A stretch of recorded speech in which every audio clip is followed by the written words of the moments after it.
ஆண்டவரும் இரட்சகருமாக இயேசு கிறிஸ்துவின் இனிய நாமத்தில் உங்கள் யாவருக்கும் அன்பின் வாழ்த்துக்களை தெரிவித்துக் கொள்கிறேன். அருமையான தேவ பிள்ளைகளே, நியூ டே நியூ ஹோப், புதிய நாள் புதிய நம்பிக்கை தின தியானத்தின் மூலமாய் இந்த நாளில் கூட உங்களை சந்திப்பதில் நான் மிகுந்த மகிழ்ச்சி அடைகிறேன். அல்லேலூயா. இன்றைக்கு கூட கர்த்தர் நம்ம கொடுக்கிற வார்த்தை என்ன? புலம்பல் 3ஆம் அதிகாரம் 31ஆம் வசனம் கூட வாசிக்க கேட்போம். ஆண்டவர் என்றென்றைக்கும் கைவிட மாட்டார். ஆமென். ஆண்டவர் என்றென்றைக்கும் கைவிட மாட்டார். அதுதாங்க நம்ம ஆண்டவர். ஆமென். அல்லேலூயா. அதனால நீங்கள் என்ன பாக்கியவான்களாக இருக்கிறோம். அவர் கைவிடவே மாட்டார். கைவிட மாட்டார். கர்த்தர் கைவிட மாட்டார். மாற்றம் இல்லாமல் என்றென்றைக்கு கைவிட மாட்டாராம். மனுஷத்து சில நாள் நம்மளோடு இருப்பாங்க, அப்புறம் சில கைவிட்டு போயிடுவாங்க. ஈவன் சொந்த மனைவியானாலும் சரி, கணவனாலும் சரி, பிள்ளைகளானாலும் சரி, பெற்றோர்களானாலும் சரி, உறவுகள், நண்பர்கள், எல்லாருடைய நிலைமை அப்படித்தான்.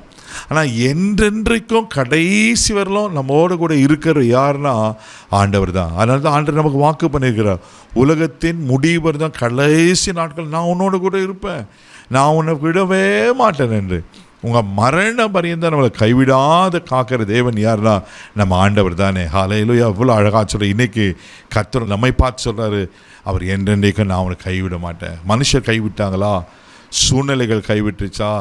நீங்கள் நம்பின நபர்கள் கைவிட்டாங்களா? பயப்படாதீங்க, அவர் என்றென்றைக்கு கைவிட மாட்டேன்னு சொல்லிட்டாரு.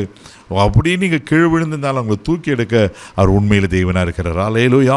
நீங்கள் வேதத்தில் வாசிப்பினா 1 ராஜாக்களின் புஸ்தகம் 6ஆம் அதிகாரம் 13ஆவது வசனம் இப்படியா சொல்லப்பட்டிருக்கு. வாசிக்க கேட்போம். இஸ்ரவேல் புத்திரர் நடுவிலே வாசம் பண்ணி என் ஜனமாகிய இஸ்ரவேலை கைவிடாதிருப்பேன் என்றார். அல்லேலூயா. எவ்வளோ அழகாக இருக்கு பாருங்க. இஸ்ரவேல் புத்திரர் நடுவில் வாசம் பண்ணி என் ஜனமாகிய இஸ்ரவேலை நான் கைவிட மாட்டேன். அவர் நம்மதில் வாசம் பண்ணுறாரு, நமக்குள்ள வாசம் பண்ணுறாரு. அது மாத்திரம் இல்லாமல் அங்கே அழகாக சொல்லப்பட்டிருக்கு, நான் இஸ்ரவேல் புத்திரர் நடுவில் வாசம் பண்ணி என் ஜனமாகிய இஸ்ரவேலை கைவிட மாட்டேன்.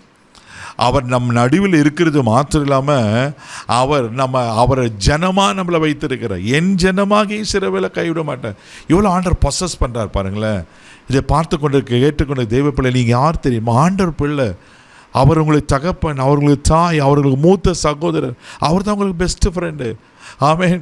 என் ஜனமாகி இஸ்ரவேலை கைவிட மாட்டேன். என் ஜனமாகிய என் பிள்ளைய ஆண்ட்ரூஸனை கைவிட மாட்டேன். ஆண்டவர் எவ்வளோ அழகாக நம்மளை பொசஸ் பண்ணுறார் பாருங்கள். நீங்கள் அவர் ஜனங்க, பயப்படாதீங்க.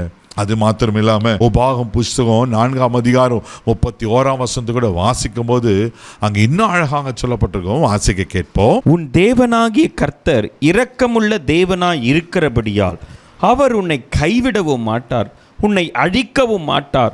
உன் பிதாக்களுக்கு தாம் ஆணையிட்டு கொடுத்த உடன்படிக்கையை மறக்கவும் மாட்டார். ஹல்லேலூயா. பாருங்க, பியூட்டிஃபுல்லா இருக்கு.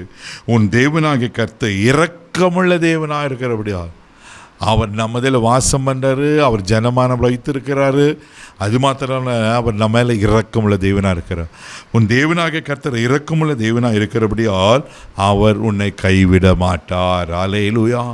அவர் இரக்கத்தில் ஐஸ்வர்யம் உள்ளவருங்க. 1000 தலைமுறைக்கு இரக்கம் பாராட்டுகிற காட்சி ஆண்டவர் சொல்கிறாரு. அப்படியேப்பட்ட இரக்கமுள்ள ஆண்டவர் சொல்கிறாரு, நான் உன்னை கைவிட மாட்டேன், உன்னை அழிக்க மாட்டேன், உனக்கு கொடுத்த ஆணையை நான் மறக்கவும் மாட்டேன். என்ன வாக்கு பண்ணியிருக்கிறேன், என்ன தீர்க்கதரிசன வார்த்தைகளை சொல்லியிருக்கிறேன், அதில் ஒரு நாள் அவர் மறக்க மாட்டார்.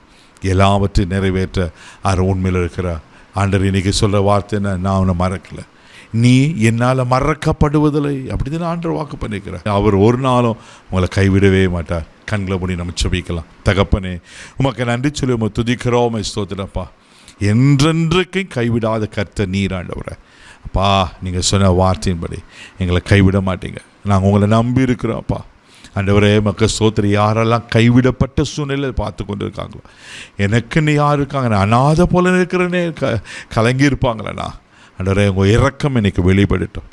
அப்பா, மக்கள் நன்றி சொல்லு. இவரில் உங்கள் ஜனமாக நீங்கள் வைத்திருக்கிறீங்களா? அவர் நடுவில் வாசம் பண்ணுகிற தேவனாக இருக்கிறீரே.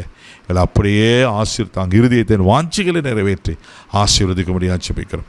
கிருபைக்கு ஒப்பு கொடுக்கிறோம். மகிமை மக்கள் செலுத்துகிறோம். இந்த நாள் முழுதும் கரமெடுத்து நடத்தும் இயேசுவின் மூலம் ஜெபங்களை பிதாவே. ஆமாம். அவர்களை கைவிட மாட்டா. தைரியமாக போங்க. God bless you.